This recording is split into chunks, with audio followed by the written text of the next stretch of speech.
ஒன்றா வச்சுருங்க, அதை எடுத்து காட்டுவோம்.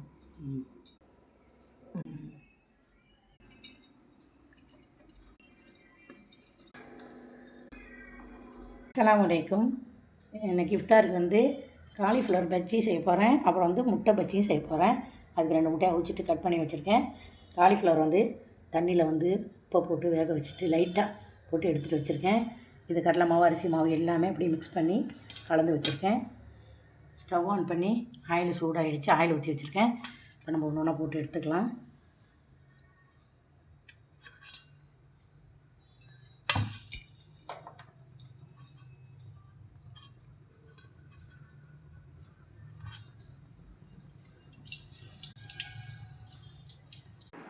அஸ்ஸலாமு அலைக்கும்.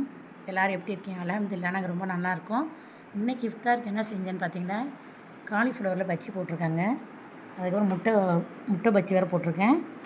அதுக்கப்புறம் வந்து கொய்யாப்பழம் கட் பண்ணி வச்சுருக்கேன். இது நோம்பு கஞ்சி. இது சட்னி வச்சுருக்கேன் பஜ்ஜிக்கு தொட்டுக்கிறதுக்கு. கஞ்சிக்கு தொட்டுக்கிறதுக்கு சம்பால் வச்சுருக்கேன். ஒரு ஆளுக்கு சாத்துக்குடி ஜூஸுங்க. 2 பேருக்கு ஆரஞ்சு ஜூஸ் வச்சுருக்கிறேன். பேரிச்சம்பழம் வச்சுருக்கேன். இவ்வளோ தான் செஞ்சுருக்கேன் இஃப்தாருக்கு. லேட்டாக வேணுங்கிறவங்களுக்கு சப்பாத்தி ரெடி பண்ணி வச்சுருக்கேன். வேணுங்கிறவங்க சாப்பிட்டுக்கலாம்.